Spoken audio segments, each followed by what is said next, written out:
les gardiens du feu. En décembre, les jours sont de courte durée. Notre zone brumeuse est à peine éclairée. À la pointe du Raz, les 4 heures du soir, le soleil tombe en mer. La nuit jette son voile.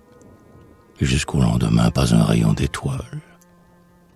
Sur la côte où le flot se brise, tout est noir.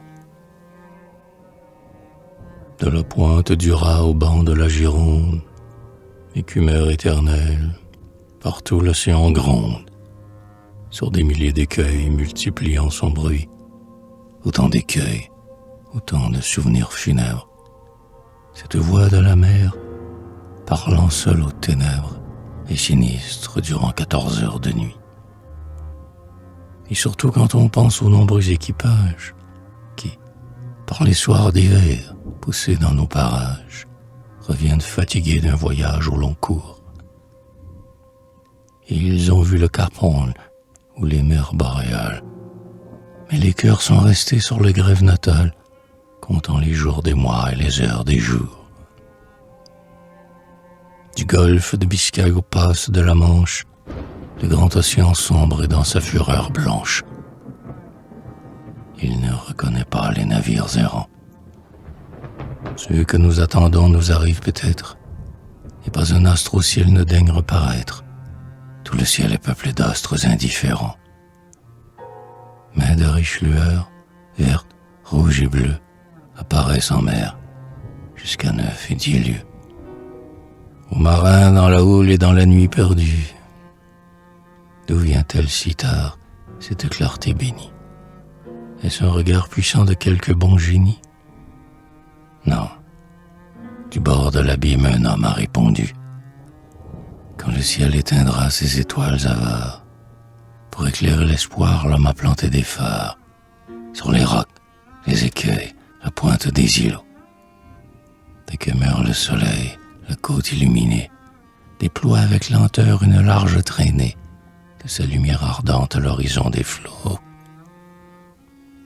Si le ciel est peuplé d'étoiles inutiles, Noirmoutier, Pamar, Barfleur, cette île, à l'avant de la terre, aux roches d'Ouessant, aux dunes de Saint-Onge, ou du cap de la Hève, partout, à la même heure, une flamme se lève et jette dans la nuit un jour éblouissant.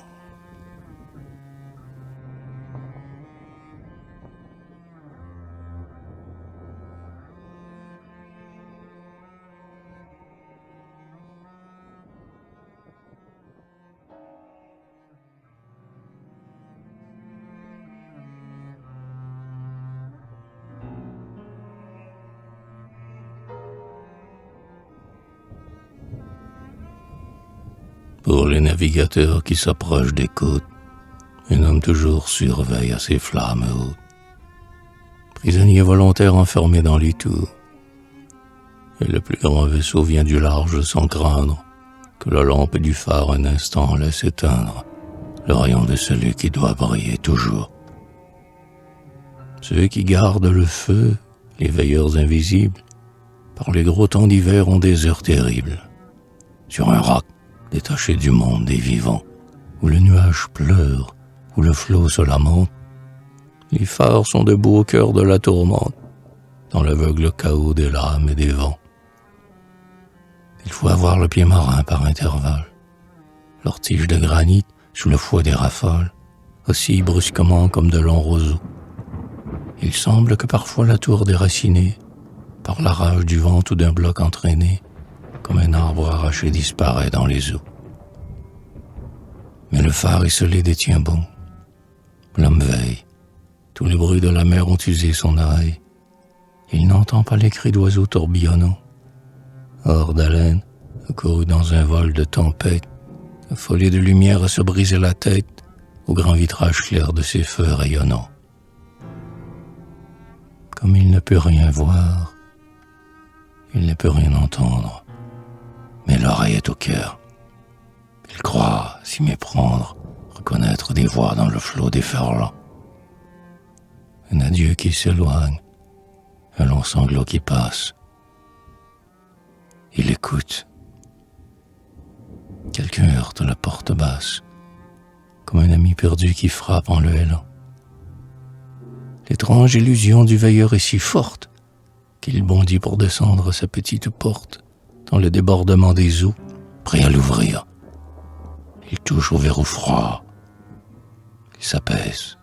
Il remonte, songeant qu'à l'horizon plus d'un navire compte sur la clarté d'en haut qui ne doit pas mourir.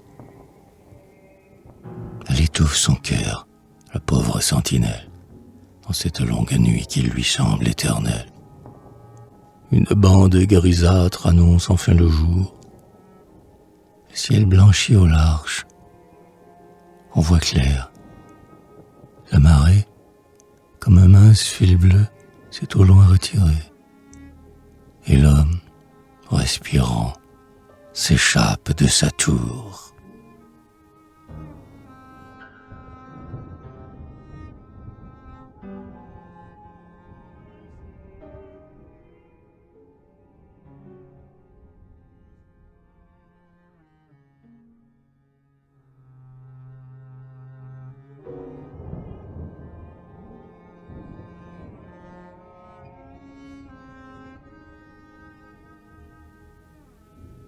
J'aime à penser à vous, lampe si bien gardée, comme au symbole pur des plus saintes idées que Dieu jette au foyer d'un cœur simple et fervent.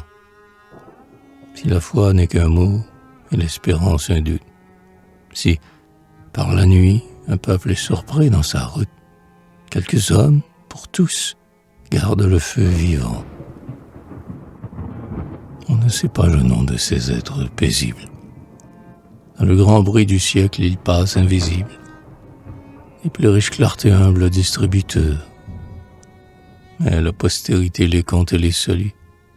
Elle est juste et courtoise aux gens de race élue, qui de la vérité se firent serviteurs.